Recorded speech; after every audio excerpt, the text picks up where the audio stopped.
Every football fan thinks they already know the answer. Dembele or Lamine Yamal. Maybe even Mbappé's farewell run.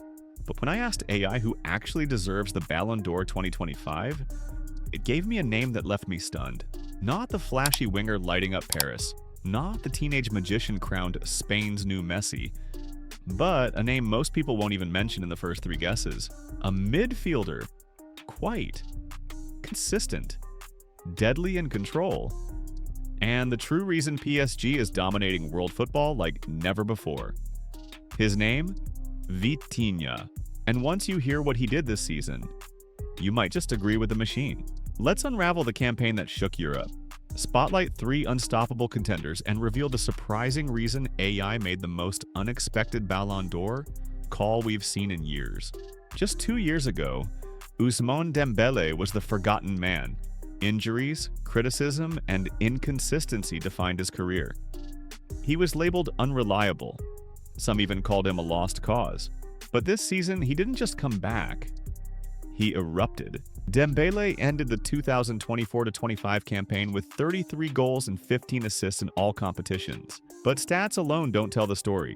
He destroyed Stuttgart with a hat-trick, tore through Brest's defense like paper, scored match winners against Liverpool in the quarterfinal and Arsenal in the semi.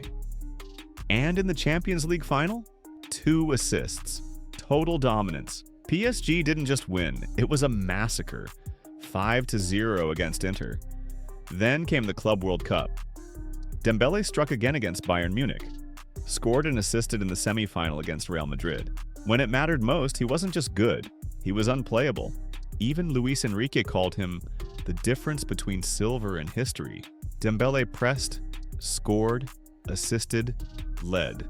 After years in the shadows, he had finally become PSG's brightest light. But as brilliant as he was, there was still someone else turning the gears behind the curtain.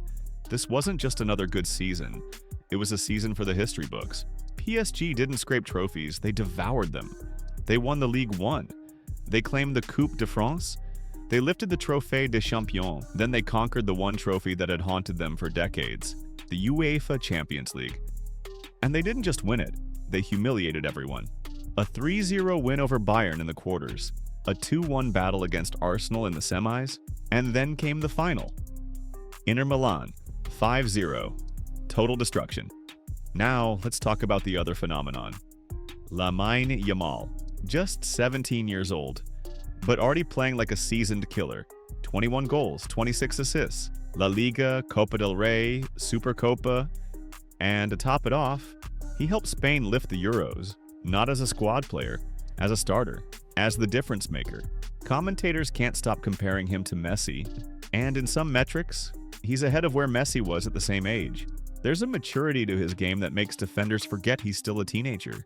He doesn't just dribble, he humiliates. He doesn't just pass, he sees space like a chess grandmaster. And he doesn't just score, he makes goals from nothing. Barcelona sees him as the foundation of their next era. The Spanish national team already trusts him in finals. His shirt sales broke records, and some fans are already calling him the 2025 Ballon d'Or lock. But if football was just about highlight reels and potential, the world would look very different. Because the most influential player this season wasn't the scorer, wasn't the teenage prodigy. It was the architect, the brain, the balance. Vitinha doesn't scream for attention. He doesn't post flashy celebrations. He doesn't dominate headlines. But ask any analyst and they'll tell you, without Vitinha, PSG falls apart. He's not just a midfielder, he's a system. He dictates tempo with terrifying calm. He drags defenders out of position with his turns. He links defense and attack in one motion, and he does it all while covering more ground than anyone. This season, he stepped into a leadership role. Vice captain, penalty taker, scored against Brest, dominated against Arsenal, named man of the match in 3 Champions League games, including the final. Luis Enrique called him the soul of our midfield. Teammates called him our metronome.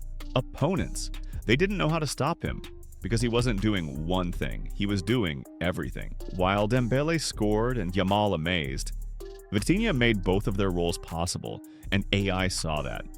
Not just with data, but with understanding. That football isn't just goals, it's control. The truth is, modern football is obsessed with numbers, goals, assists, highlights.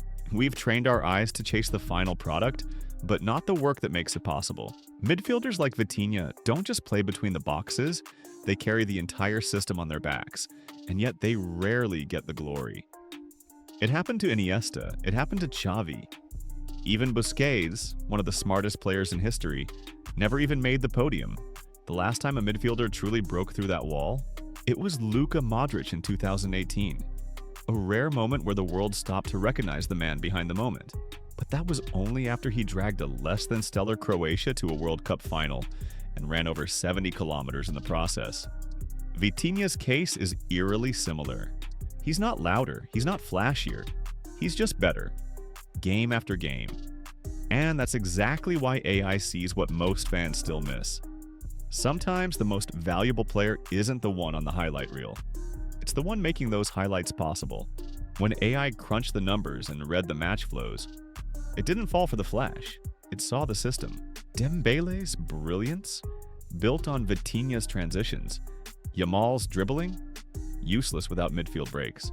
Vitinha led PSG to the best season in club history, while playing in the hardest position, with the highest pressure, and still made it look effortless. He didn't just ride the wave, he was the wave. That's why AI gave him the crown.